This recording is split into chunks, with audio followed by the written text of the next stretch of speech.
गीता का तीसरा अध्याय, आज 37वां श्लोक लेंगे। इससे पहले 36वें श्लोक में अर्जुन ने भगवान से पूछा था कि ऐसी कौन सी चीज है जो न चाहते हुए भी हमसे पाप करवाती है, क्या कोई बाहरी शक्ति ये करवाती है? उसका जवाब भगवान इस श्लोक में देते हैं। श्री कृष्ण कहते हैं, काम एष क्रोध एष रजोगुण समुद्भव महाशनो महापापमा विद्वेनम इह वैरिण।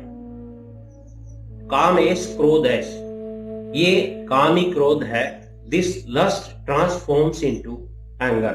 कहां से आता है? रजोगुण समुद्भव, रजोगुण से उत्पन्न है, बॉर्न ऑफ पैशन मोड। और फिर महाशन है, बहुत खाने वाला है, अनअपीजेबल क्रेविंग। साथ साथ में महापापमा, महापापी भी है, एंड सिंफुल। तो फिर क्या करें? विद्वेनम इह वैरिणम, संसार में तू इसको शत्रु ही समझ। Know this greatest enemy in the material world. यानी संक्षेप में, रजोगुण से उत्पन्न हुआ ये कामी क्रोध है, ये बहुत खाने वाला अर्थात भोगों से कभी न अघाने वाला और बड़ा पापी है। इसको ही तू इस विषय में वैरी जान। It is desire, it is anger of compulsive patience birth, root of sins and endless craving, and the worst enemy on earth। अब ये वर्स्ट एनिमी है कौन? कामना। कामना क्या है? मेरा मन चाहा ही हो जाए, और फिर नहीं होता। कामना में बाधा पड़ने पर क्रोध आता है, क्रोध के कारण ही पाप होते हैं। तो कामना के बिना संसार का काम कैसे चलेगा? संसार कर्मों से चलता है, कामनाओं से नहीं। कर्म बाहर से होते हैं, कामनाएं हमारे भीतर रहती हैं। सच्चाई तो यह है कि कामना करने से कुछ नहीं होता। हम कामना न करें तब भी जो फल मिलना है वह जरूर मिलेगा।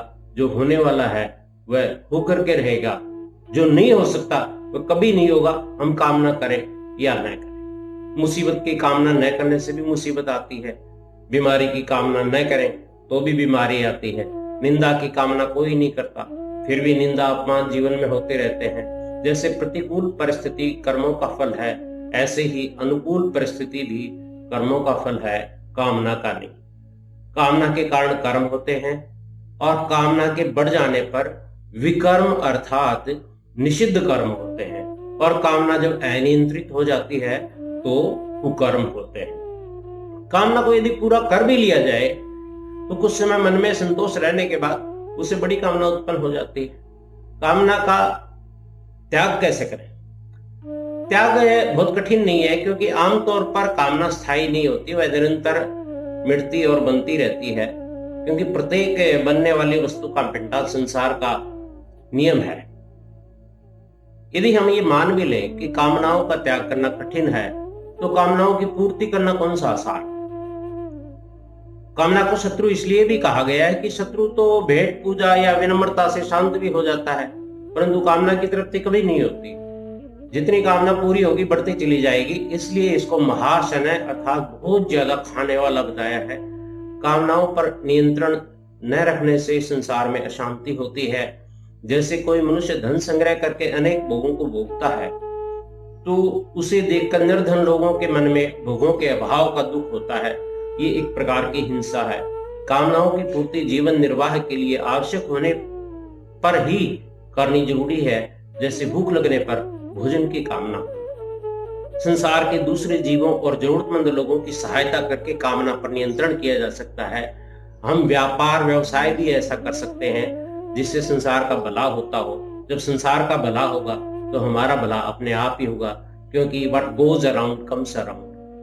केवल मेरा आदेश ही चले, दूसरे लोग मेरी बात माने, मेरे काम आए, ये कामना के अलग अलग रूप हैं। कामना के मूल में रजोगुण ही होता है। कामनाएं भौतिक इच्छाओं के रेशमी धागे हैं, जिन्हें आदत रूपी मकड़ी लगातार आत्मा के चारों ओर बुनती रहती है और अज्ञान का एक कोकून बना देती है।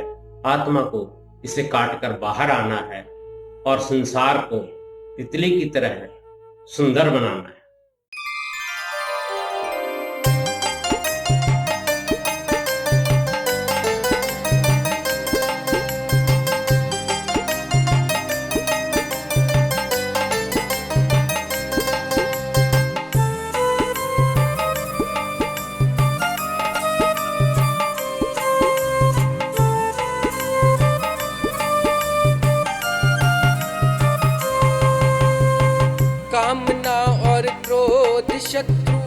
रजो राग से पैदा बन कामना और क्रोध शत्रु, रजो राग से पैदा बन रुकी कामना रीश आवे, आग लगावे सारे तन। रुकी कामना रीश आवे, आग लगावे सारे तन। गुस्सा आवे गलत करावे, पाप बढ़ावे लोभी मन। गुस्सा आवे गलत करावे, पाप बढ़ावे लोभी मन।